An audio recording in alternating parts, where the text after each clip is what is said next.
지금 하나님의 말씀을 듣는 시간입니다. 오늘 함께 나눌 하나님 말씀은 구약성경 여호수아 2장 15절로 24절까지 말씀입니다.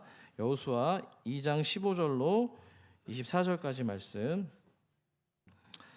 한 절씩 교도가신 후에 마지막 절을 같이 읽도록 하겠습니다.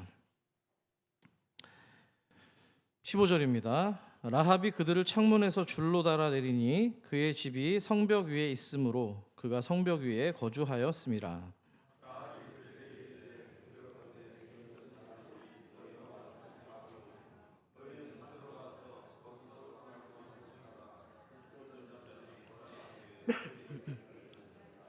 그 사람들이 그에게 이르되 내가 우리에게 서약하게 한 이 맹세에 대하여 우리가 허물이 없게 하리니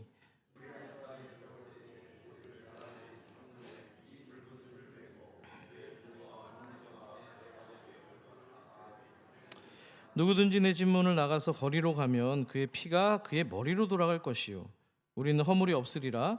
그러나 누구든지 너와 함께 있는 집에 있는 자에게 손을 대면 그의 피는 우리의 머리로 돌아오려니와.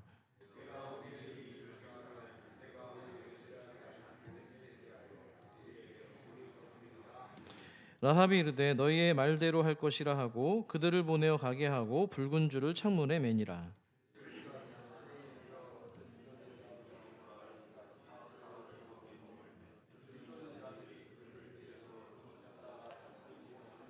그 두 사람이 돌이켜 산에서 내려와 강을 건너 눈의 아들 여호수아에게 나아가서 그들이 겪은 모든 일을 고하고. 함께 있습니다. 또 여호수아에게 이르되 진실로 여호와께서 그 온 땅을 우리 손에 주었으므로 그 땅의 모든 주민이 우리 앞에서 간담이 녹더이다 하더라. 아멘. 우리가 하루를 살아가면서 몇 번씩 잡는 물체가 있습니다. 그건 바로 끈인데요.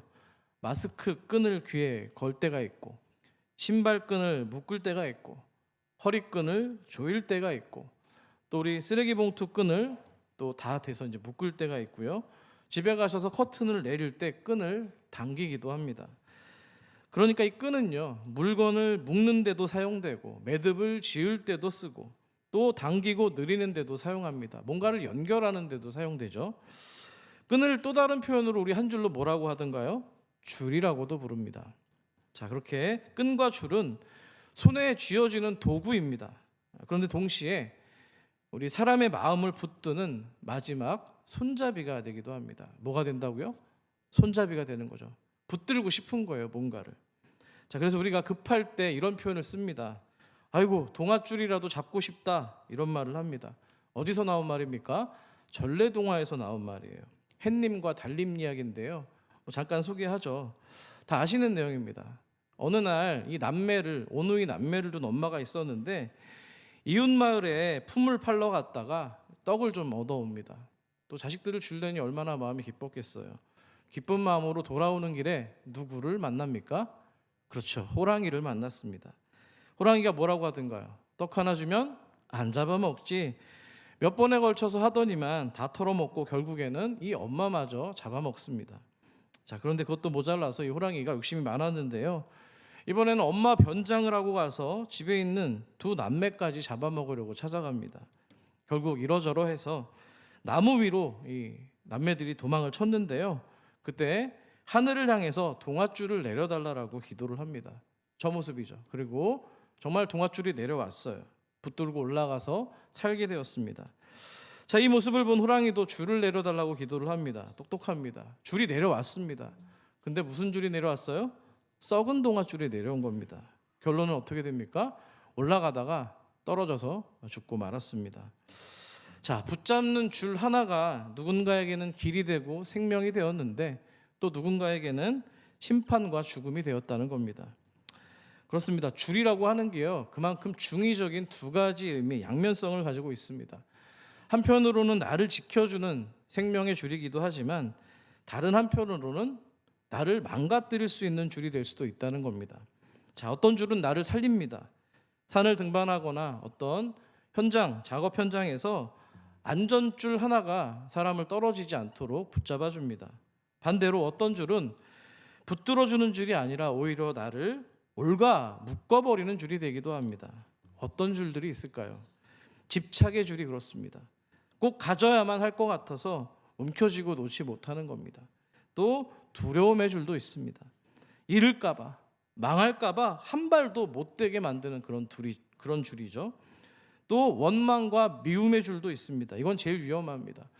내가 뭔가 잊었다고 생각했는데, 용서했다고 했는데 여전히 마음은 계속 과거에 묶여 있는 겁니다. 그 묶여 있는 노예가 된 거죠. 자, 이런 줄들은 잡으면 잡을수록 더 불안해지는 줄입니다. 물론 처음에는 내가 그 줄을 붙잡는 것 같습니다만 시간이 점점 지나면서 그 줄이 나를 올가매고 오히려 나를 자기 멋대로 끌고 갈 때가 있다는 겁니다. 자, 그러니까 중요한 건 내가 무엇을 붙잡고 있느냐가 아니라 그 줄이 나를 어디로 끌고 가는가 하는 겁니다. 묻습니다. 지금 우리 교우 여러분, 여러분의 인생을 붙잡고 있는 줄은 무엇입니까? 살리는 줄입니까? 아니면 여러분을 어디론가 자신도 모르게 끌고 가는 줄입니까? 간절히 바라기는 오직 우리 하나님만이 여러분을 살리는 생명줄이 되기를 축복합니다. 우리 옆 사람과 한번 인사해 보겠습니다. 하나님이 생명줄입니다. 인사합시다. 예, 그 고백이 이루어지길 소망합니다.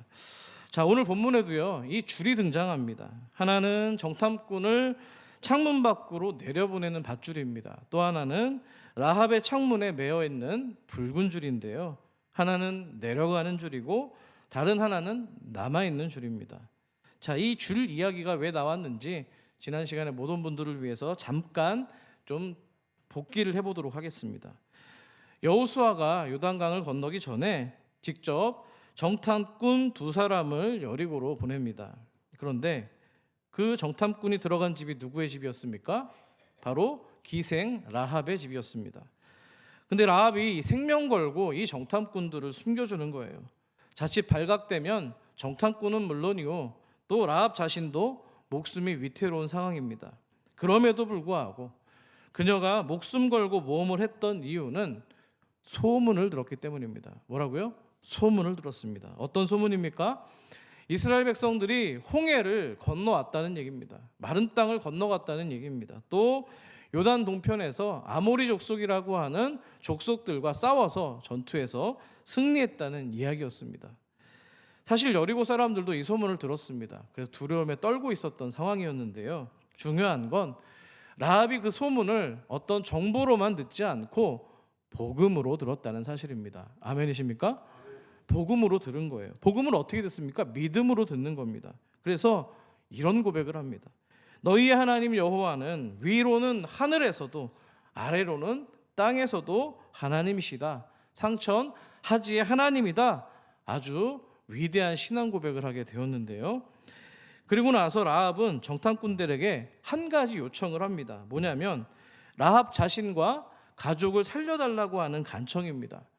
정탐꾼들도 우리의 목숨으로 너희의 목숨을 대신할 것이다, 보존해 주겠다 약조합니다. 바로 여기까지가 지난 시간의 이야기인데요. 한 목사가 참 정리를 잘하지 않습니까? 아멘이십니까? 정리를 참 잘하는 것 같아요. 자, 오늘 본문은 그 약속이 입술로만 머물지 않고 실제로 움직이기 시작하는 장면을 보여줍니다. 그래서 본문 15절을 보시면 라합이 정탐꾼을 달아내리는데요. 여기서 첫 번째 줄인 밧줄이 등장합니다. 아무래도 건장한 장정이 매달려서 내려가야 되기 때문에 꽤나 단단하고 튼튼한 줄이 필요했을 겁니다. 근데 여기서 끝이 아닙니다. 정탐꾼이 내려가고 난 뒤에 본문은 또 하나의 줄을 우리 눈앞에 남겨둡니다. 정탐꾼이 이 라합에게 하는 말을 한번 18절을 통해서 들어보시기 바랍니다. 같이 한번 읽어볼게요. 18절 시작. 들어올 때에 우리를 달아내린 창문에 이 붉은 줄을 매고 내 부모와 형제와 내 아버지의 가족을 다 내 집에 모으라. 아멘. 첫 번째 줄은요, 정탐꾼들이 지금 당장 탈출해야 되기 때문에 필요했던 줄입니다. 하지만 두 번째 줄은 좀 그 결이 다릅니다. 내려가기 위한 줄이 아니라 살리기 위한 신호요, 표시였다는 거예요. 시그널이라는 겁니다. 어떤 신호입니까? 정탐꾼과 이 라합 사이에 약속이 헛갈리지 않도록 하는 신호였다는 거예요. 뭡니까? 나중에 이스라엘 백성들이 여리고성을 함락하기 위해서 들이닥쳤을 때에 구원해야 될 집이 바로 이 라합의 집이잖아요. 그 어느 집인지 어떻게 압니까? 그래서 창문에다가 붉은 줄을 매서 구원받을 집을 표시하라는 사인입니다. 그러니까 중요한 건 줄 자체가 아닙니다. 이 줄이 어떤 특별한 어떤 마법 같은 힘이 있어서가 아니라 약속이 새겨진 자리를 분명히 하라는 줄이었기 때문입니다. 다시 말해서 그 붉은 줄은 우리들이 여리고로 들어왔을 때 너희 집을 기억하겠다, 이 집을 건드리지 않겠다, 망하게 하지 않겠다, 구원하겠다, 바로 그 언약의 표시였다는 겁니다. 아멘이십니까? 자, 그런데 정탐꾼들이 여기서 한 걸음 더 나아가서 그 붉은 줄을 매는 것 외에도 그 약속이 실제로 라합과 라합의 삶 가운데 이루어질 수 있도록 구체적인 주의사항 한 가지를 더 추가합니다. 덧붙이는데요, 어떻게 해야 우리의 약속이 너와 너희 가정에게 실제가 될 수 있는지 한 가지 조건을 덧붙입니다. 자, 19절 말씀 세 번역으로 여러분 한번 읽어주십시오. 시작.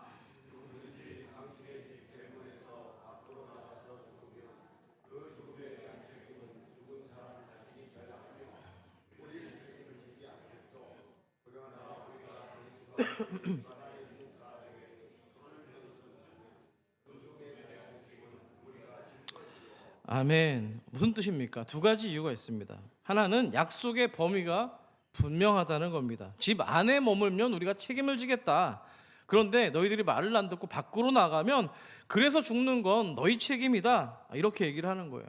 이 약속은요, 그러니까 목숨을 담보로 세운 책임 있는 약속이라는 겁니다.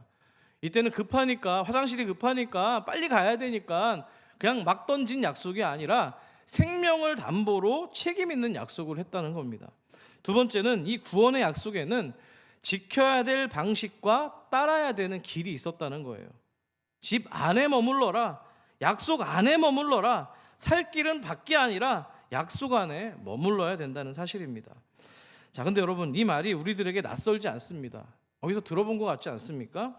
왜냐하면 우리에게 익숙한 이스라엘 역사 가운데 어느 날 밤을 생각나게 하기 때문입니다. 자, 그날은 이스라엘 백성들이 애굽을 떠나던 6월절 밤입니다. 언제라고요? 6월절입니다. 자, 그날 밤에도 오늘 이 라합의 붉은 줄처럼 어느 집에, 이 어느 집이 약속 아래에 있는지, 언약 아래에 있는지 보여주는 분명한 표시가 있었습니다. 어떤 표시였습니까? 그날 밤 하나님의 심판이 지나갈 때 애굽 전역에 첫 번째 아들 장자의 죽음이 예고되어 있었습니다. 그런데 하나님께서는 당신의 이 택한 백성들이 살 수 있는 방도를 알려주셨어요. 어떻게 했습니까? 어린 양의 붉은 피를 집 붙어있는 문에, 문설주와 인방에 바르고 그 집 안에 머물라고 하는 명령이었습니다. 양쪽 기둥이 문설주고요, 거기가 연결되어 있는 것이 바로 인방입니다. 자, 그러니까 그 피를 바른 표시가 있었다는 거예요. 라합의 붉은 줄처럼 밖으로 나가는 것이 안전이 아니라 또 하나님이 정하신 약속 안에 머무는 게 사는 길이다, 생명의 길이었다고 분명히 보여주고 있습니다. 이것을 믿으십니까? 똑같지 않습니까? 자, 오늘 라합의 집도 마찬가지예요. 붉은 줄 자체가 뭔가 효력이 있고 능력이 있어서가 아니라 이 집이 약속 아래에 있다는 것을 보여주는 표시였습니다. 자, 그렇다면 이렇게 생명 걸고 책임 있는 약조를 했던 이 정탐꾼의 약속에 우리 기생 라합이 어떻게 반응을 했을까요? 자, 21절을 같이 읽죠. 시작. 너희의 말대로 할 것이라 하고 그들을 보내어 가게 하고 붉은 줄을 창문에 매니라. 아멘. 자, 여기서 우리는 라합의 모습 속에서 중요한 믿음의 교훈 한 가지를 얻습니다. 어떤 교훈일까요? 그건 바로 즉각적인 순종이라는 교훈입니다. 한번 따라해 볼게요. 즉각적인 순종.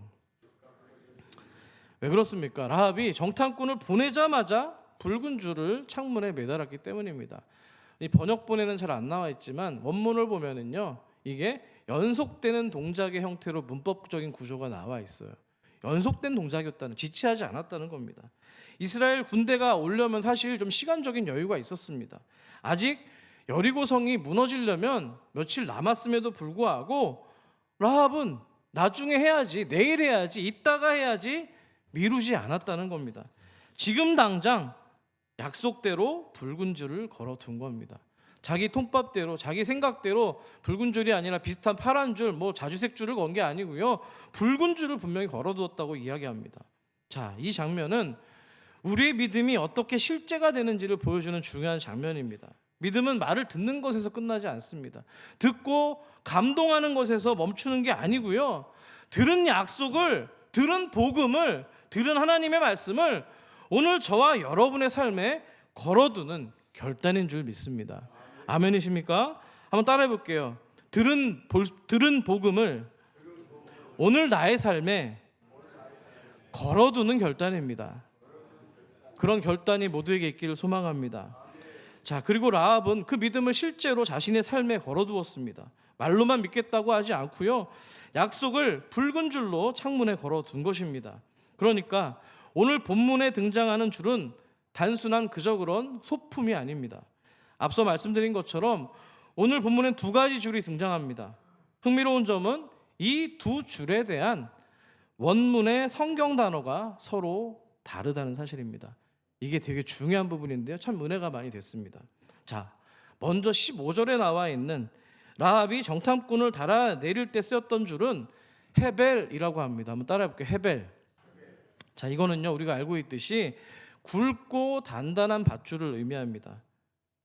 장정이 내려가려니까 좀 튼튼해야 된다고 말씀드렸잖아요. 영어로는 로프라고 합니다. 여러분, 단순한 이거는 어떤 상징이 아니고요, 현실을 버틸 수 있는 밧줄입니다. 내려가는 거였잖아요, 아까. 지금 당장 살도록 만드는 밧줄이었어요. 정탐꾼이 붙들었던 줄은요. 헤벨이라고 하는 줄이 그랬습니다. 자, 그런데 문제는 18절에 나와 있는 이 붉은 줄은, 이 번역은 다 줄이라고 되어 있지만 헤벨이라는 단어가 쓰이지 않고요. 한번 따라해 볼게요. 티크바라고 하는 단어가 사용됐습니다. 자, 이거는요, 굵은 줄이라기보다는 아주 얇은 실이나 실타래를 의미합니다. 자, 성경에서 그런데 더 놀라운 건 이 단어가 사용될 때 또 자주 사용되는, 빈번하게 사용되는 의미의 단어가 또 사용될 때가 있다는 거예요. 자, 이 티크바가 가지고 있는 또 다른 뜻이 뭔지 아세요? 소망, 희망이라는 뜻입니다. 자, 우리가 일상생활 가운데서도 이런 말 하잖아요. 누군가 힘들어하는 지체가 있습니다. 동료가 있습니다. 여러분들이 그들에게 용기를 줄 때 뭐라고 합니까? 아, 집사님, 권사님, 희망의 끈을 놓치면 안 됩니다. 희망의 끈을 붙들고 있어야지 돼요. 말씀의 끈, 소망의 끈을 붙들고 있어야지 됩니다. 자, 그러니까 끝이 보이지 않는 칠흑 같은 어둠 가운데 있는 사람에게 붙잡을 수 있는 어떤 한 가닥 희망을 건네는 말입니다. 아멘이십니까? 우리 서로에게 정말로 그런 티크바를 전해줄 수 있는 교회 공동체가 되길 축복합니다. 자, 그러니까 여리고 성에 이 라합의 창문에 매달린 건 그냥 빨간 실뭉치가 아니고요, 이 집은 약속 아래에 있다라고 하는 신호인 동시에 라합이 붙들어야 되는 소망의 끈이었다는 사실입니다. 아멘이십니까? 이 티크바라는 말이요, 그냥 어떤 소망이 아닙니다. 우리가 말하는 소망 정도가 아닙니다. 상황에 따라서 어떤 때는 이게 될 수도 있고 안 될 수도 있고 그런 소망이 아니고요, 하나님의 약속 아래 기반한 그런 소망이라는 거예요. 다시 말하면 하나님이 소망이라고 얘기했다면 반드시 소망인 거예요. 약속을 이루시는 하나님의 언약 안에 담겨 있기 때문입니다. 자, 이제 곧 무너질 이 성 안에서 하나님은 라합에게 그 줄을 통해서 이렇게 말씀하시는 것이죠. 라합아, 비록 여리고 성이 곧 무너진다 할지라도 너는 무너지지 않는다. 너는 소망이 있는 인생이다. 너는 구원받을 인생이야. 내 백성이야. 그러니까 여리고 성이 비록 무너진다 할지라도 너의 이야기는 여기서 멈추지 않을 것이다. 소망을 주시는 약속이었다는 겁니다. 할렐루야. 자, 여기 사용된 이 티크바라고 하는 단어가 여러분 예레미야서에 보시면은요, 여기서 하나님께서 이스라엘 백성들에게 직접 예레미야를 통해서 하신 말씀이 있습니다. 너무 잘 아는 말씀이에요. 어디에 쓰였는지 29장 11절을 큰 목소리로 같이 읽겠습니다. 시작.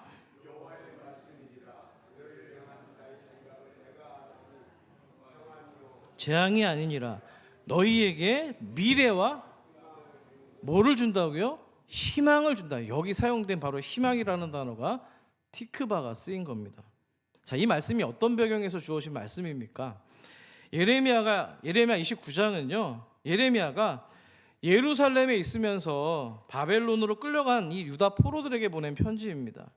유다 백성들이 낯선 땅에서 집도 잃었고 예배하던 공간도 잃었고 이제 삶의 의미가 없이 이제 끝인가 이렇게 생각하던 때였습니다. 자, 하나님은 그렇게 마음이 무너졌던 백성들을 향해서 너희에게 내가 미래와 소망 티크바를 주겠노라고 약속하고 있습니다. 하나님의 신실한 언약 위에 반드시 이루어지는 소망입니다. 여러분의 삶과 가정 가운데 소망이 없다고 한숨 쉬는 분들이 있습니까? 그렇다면 오늘 이 말씀을 아멘으로 받으시길 축복합니다.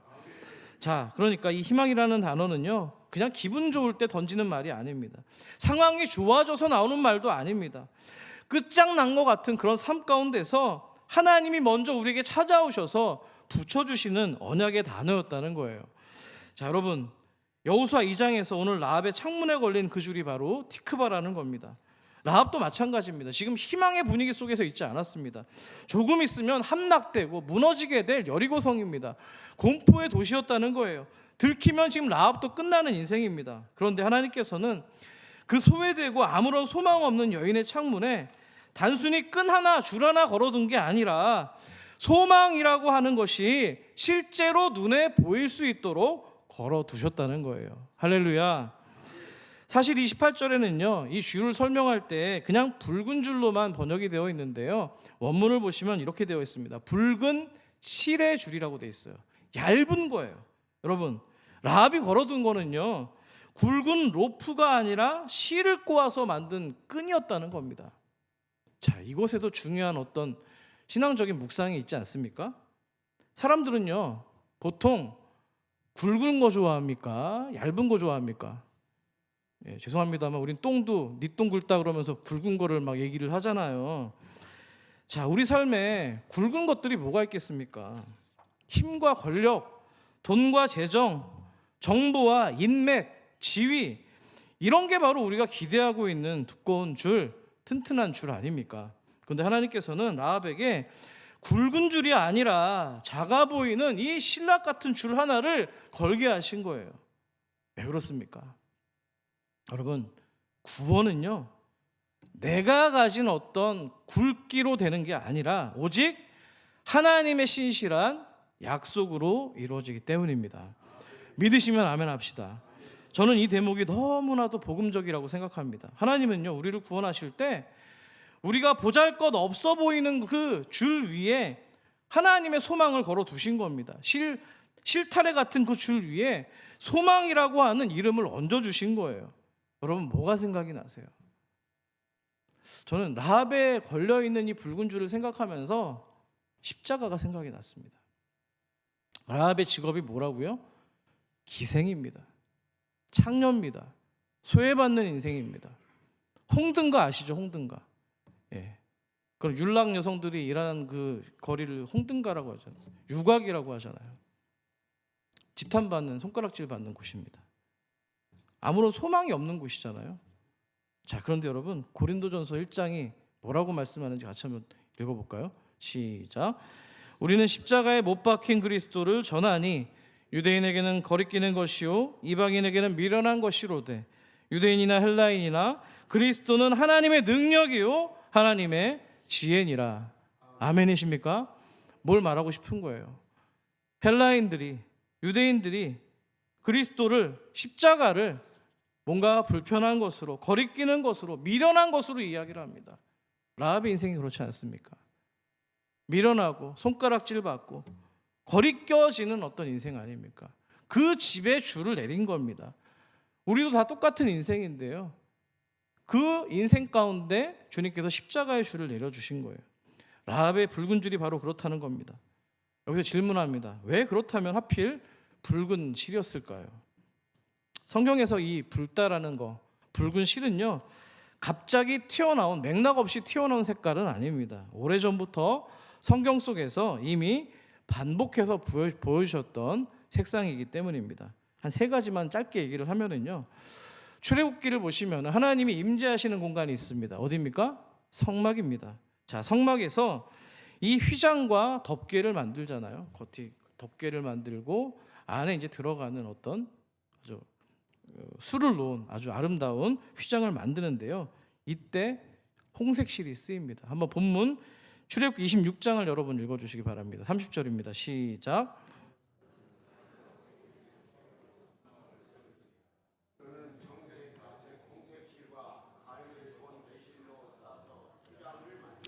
아멘.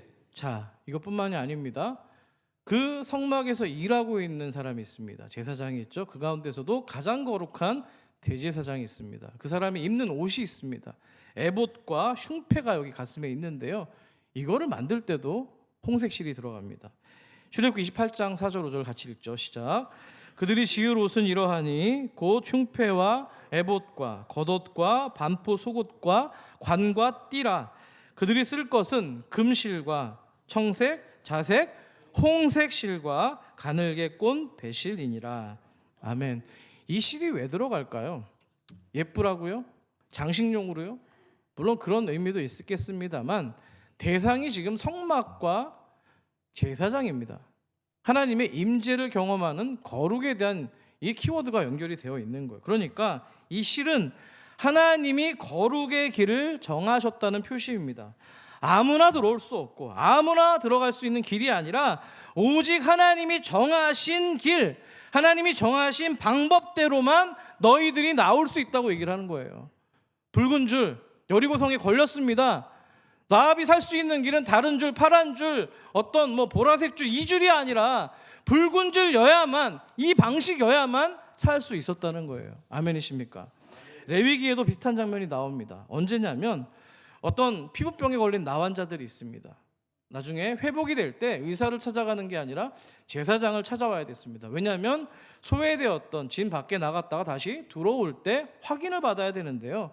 그때도 사용이 되었습니다. 레위기 14장을 한번 화면을 통해서 여러분 읽어주시기 바랍니다. 시작.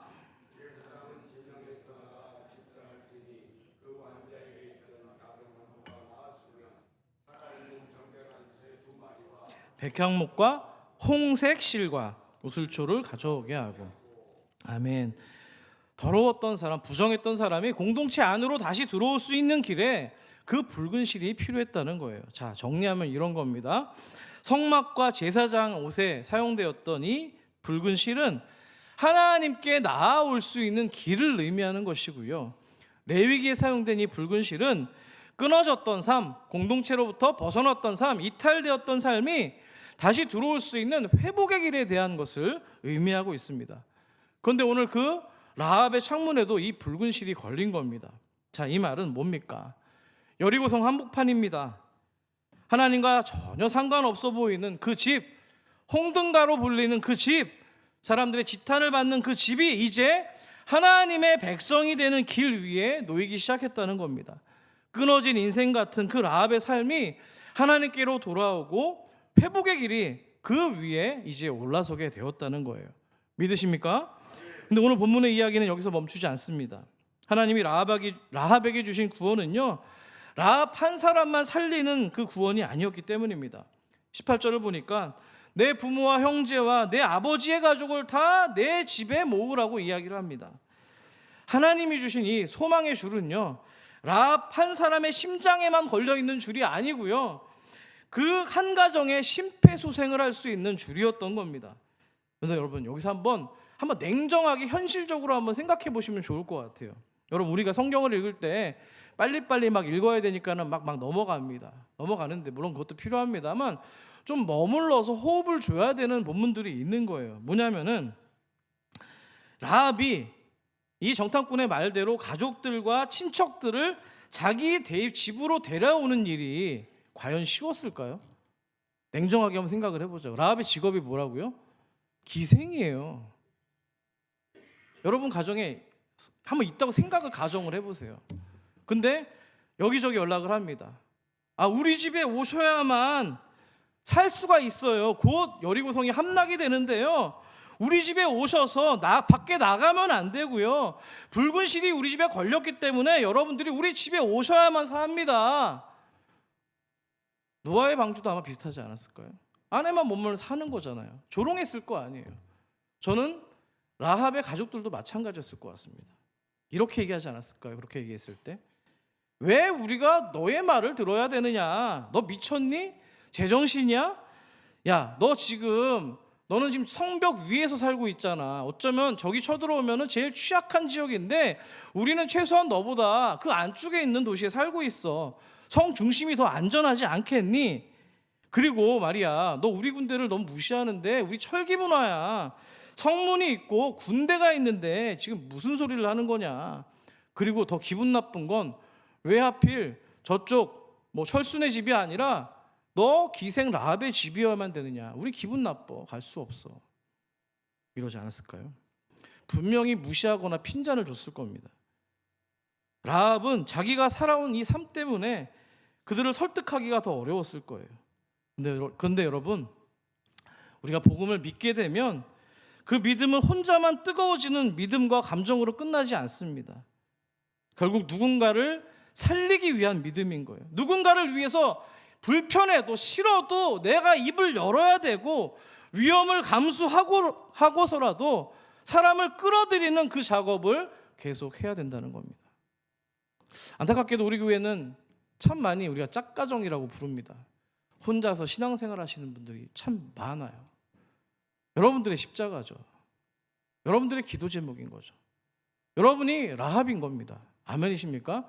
싫어도 남편에게 가서 어쨌든 여러분의 삶을 가지고도 증명을 해야 되지만 입술로도 이 얘기를 해야 된다는 거예요. 예수가 그리스도라고, 예수가 생명이라고, 예수를 믿어야만 산다고, 그 안에만 있어야 된다라고 여러분들이 말씀을 전해야 된다는 거예요.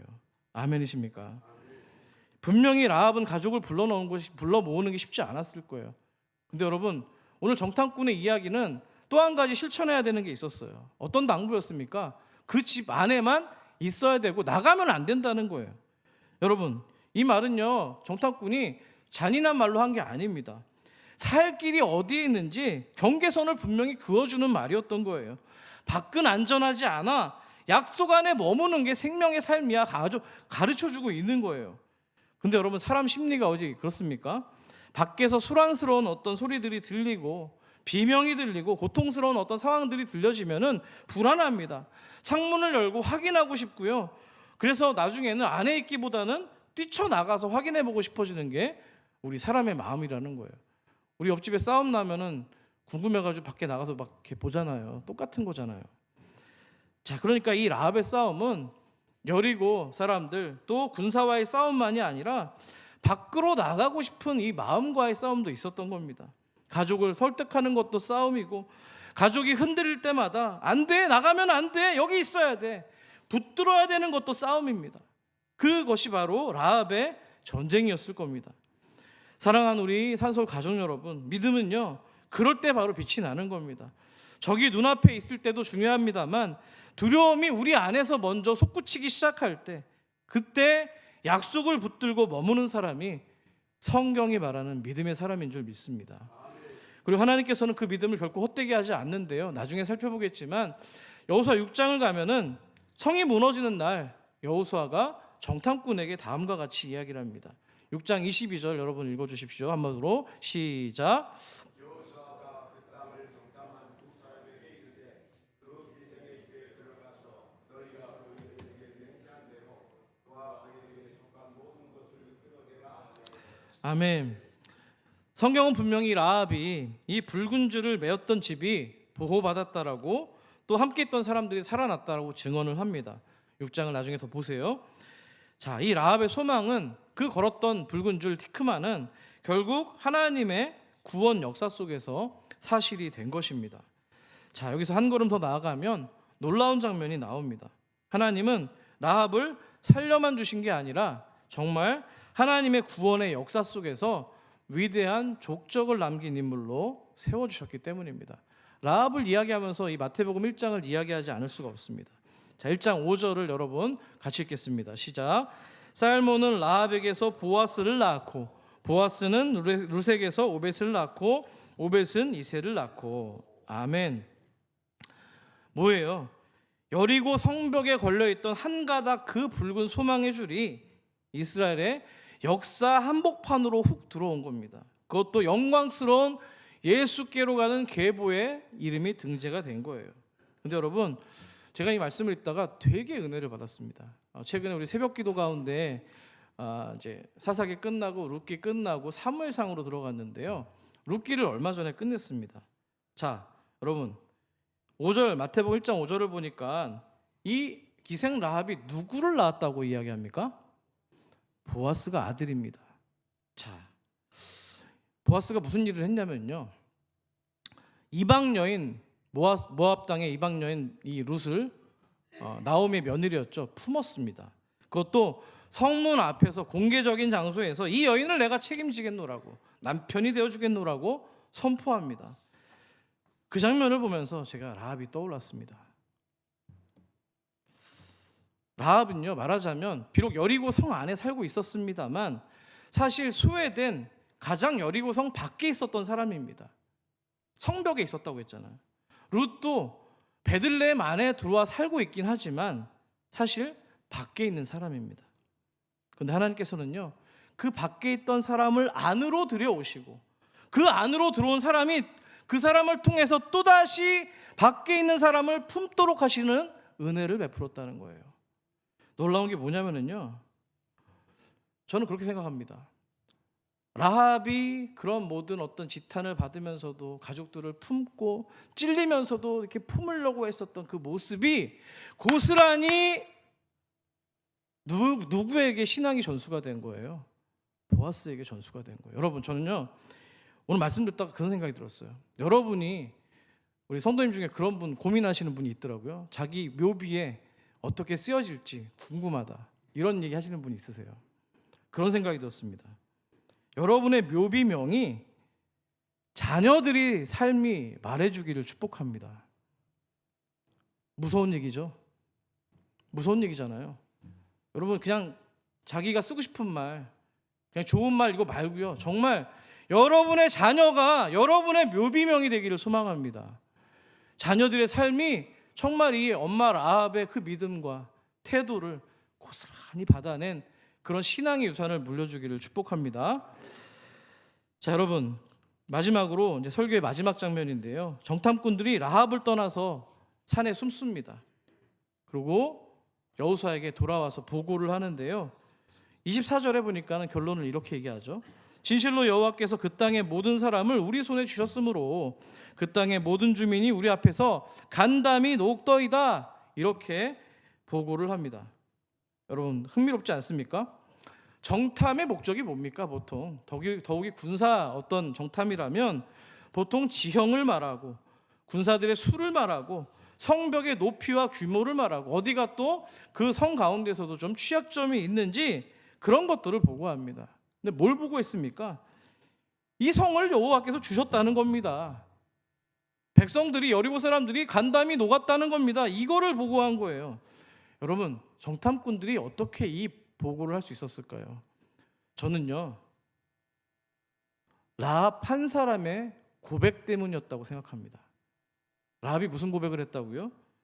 너희 하나님은 하늘에서도 하나님이시요 땅에서도 하나님이시다라는 고백을 했습니다. 아니, 일개 이방 여인입니다. 하나님을 모르는 사람입니다. 그것도 하나님의 어떤 역사를 직접적으로 경험한 사람도 아닙니다. 들었습니다. 소문을 들었는데 소문만 듣고도 그걸 복음으로 받아들이고 믿음으로 고백해서 여호와께서 진짜 신이십니다, 구원은 여리고성이 아니라 하나님께 있습니다라는 고백을 한 거예요. 이 고백을 들었던 정탐꾼들의 마음이 어땠을까요? 죄송합니다, 쪽팔리지 않았을까요? 야, 일개 하나님을 모르는 백성이 이런 고백을 한다고? 내가 부끄럽다. 우리는 하나님이 이뤄놓으신 이 지금 홍해를 건너고 이기는 모든 승전의 어떤 경험들을 갖고 있는데 이런 고백을 못했잖아요. 메뚜기 같다느니. 이제는 이 정탐꾼들이요, 여리고 성만 보는 게 아닙니다. 하나님도 보는 거예요. 상황을 물론 봅니다. 근데 상황도 보면서 하나님의 약속을 보는 겁니다. 벽을 보면서도 담을 느끼지만 길을 보는 인생이 되었다는 겁니다. 아멘이십니까? 여러분에게 성이 있을 거예요. 담이 있을 거예요. 막힌 게 있을 거예요. 그런데 그거 우리는 연약하기 때문에 볼 수밖에 없어요. 어렵잖아요. 현실이잖아요. 그렇지만 그 너머에 있는 하나님의 소망의 줄을 봐야 된다는 거예요. 아멘이십니까? 헤벨도 봐야 되지만 우리가 이 두 번째 의미의 줄의 의미도 바라봐야 된다는 겁니다. 티크바를 바라봐야 된다는 것이죠. 말씀을 맺습니다.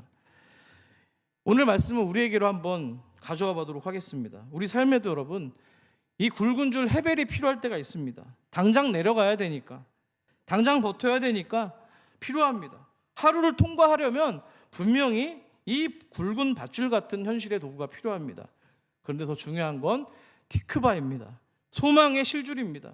언약의 실줄입니다.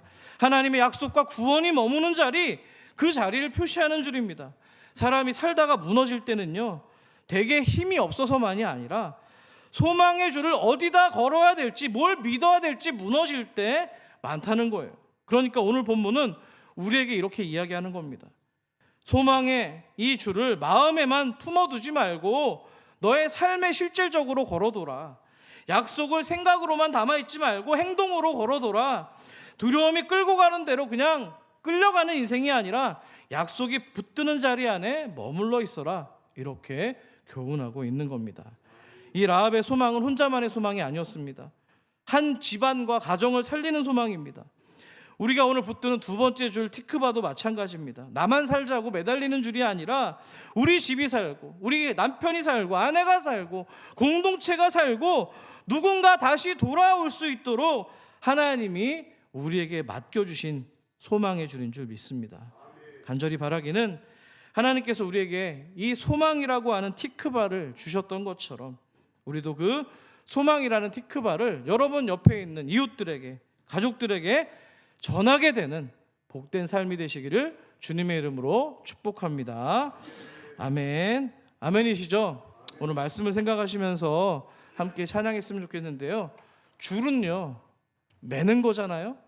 자, 우리가 찬양할 때 오직 주의 사랑에 매여, 이 고백으로 하나님께 영광을 올려드립니다.